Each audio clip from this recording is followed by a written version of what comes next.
Were those questions given to you by the White House, or did you have, or the campaign, or did you have to submit questions ahead of this interview? The questions were sent to me for approval. I approved them. Okay, so the White House sent the questions to you ahead of the interview? Yes. Okay. I got several questions, 8 of them, and the 4 that were chosen were the ones that I approved. So that's a Philadelphia radio host who interviewed President Biden after his disastrous debate.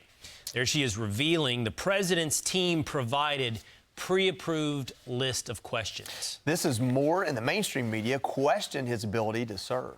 Well, I think we're all doing that. Outkick host Tomi Lahren joins us now. I mean, Tomi, what does this tell you about Joe Biden? Well, first of all, this is nothing new. The fact that we're reporting this, like this is breaking news, that the Biden administration and the Biden White House hands out pre-approved questions to pre-approved reporters, this is not something that's just happened in the last week after the debate. This has been happening for years. I remember Sage Steele came out when she said, when I was at ESPN, they sent me a pre-approved list. Everything was very manipulated, very curated, couldn't go off script. So now that we're acting like, well, he had a bad debate, so now they're really trying to coddle him. No, this has been a years-long process in the making, and the media is just now deciding that they want to pull back the layers, maybe pull back the smoke screen, and show this for what it really is. So CNN asking this question like this is somehow breaking news we've never heard before. I don't see the scandal because this has been a years-long scandal in the making. The scandal is actually the way the media treated it before this moment, right? So what does it reveal to you? I mean, in the mafia, I think they've got a hit out on somebody. I mean, is this the media? They've got a hit out now on Joe Biden? Like, why now? What does it tell you they're willing to tell the truth? We were talking about this last night on Big Weekend Show, but for me, there's no way to put this genie back in the bottle. When you have mainstream media who has spent your entire administration, and every Democrat administration, especially with his boss, Barack Obama, shielding and coddling Joe, and now they've turned on him, how do you put that genie back in the bottle? How do you then go and say, no, he's fine, and how do you return back to that normalcy of protecting him? You can't. They've decided they're done with Joe, they have thrown him under the bus, and now they're putting the pressure on to get him to drop out, to resign, to make some kind of a move. And they're not going to let up now that they've started. There's blood in the water, being that it's Shark Week and all. And the journalists, they smell that blood in the water, and they're not going to let up. For their part, the Biden campaign gave this statement, I believe, to the New York Post. It says, while interview hosts have always been free to ask whatever questions they please, moving forward, we will refrain from offering suggested questions. I mean, they're trying to kind of gloss over it like it's just standard operating procedure, but obviously that's not the case. Tom, you're big on California and Governor Gavin Newsom. He is standing by Joe Biden. He's being asked. Allegedly. Well, he's not standing by. He is standing by on the ready and waiting is what he's doing. So there's like a double meaning to that. I know you know baseball, Tommy. It's like a relief pitcher who doesn't wait in the bullpen. He's right there next to the mound. Yeah. He's ready for the call whenever it comes up. Waiting. Here's what he had to say on whether or not he would run if it did, though, go to an open convention.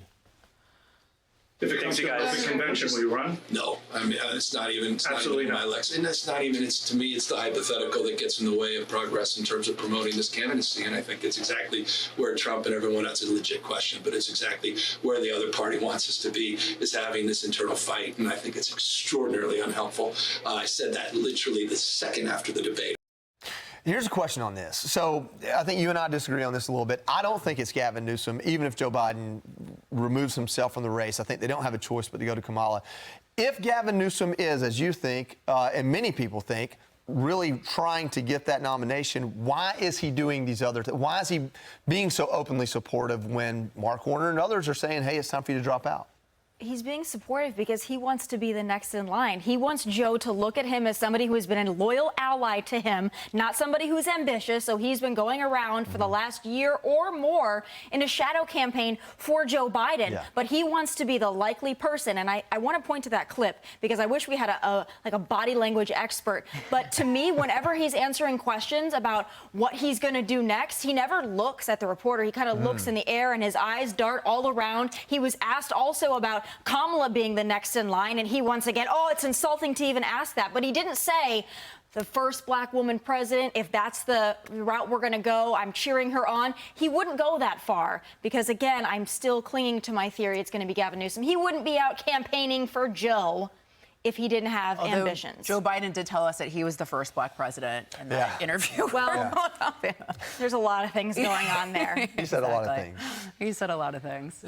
I noticed that too, Tommy, that I found his lack of an endorsement of Kamala Harris in any way actually notable. It's one thing to stand by Joe Biden. It's another thing not to stand by Kamala Harris. Right. And so I do think if it was thrown to an open convention, Gavin Newsom would be right in the middle of it. But remember when he visited, Joe Biden was overseas and Gavin Newsom was at the White House?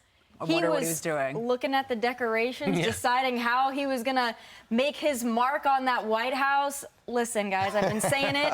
I've been saying it for 2 years, and it's getting closer than ever. It's going to be California Governor Gavin Newsom. I'm glad I haven't Brace yourselves. Gird your loins. Placed a wager with you yet. So I think it's fair to say he's at least measured the drapes. Yes.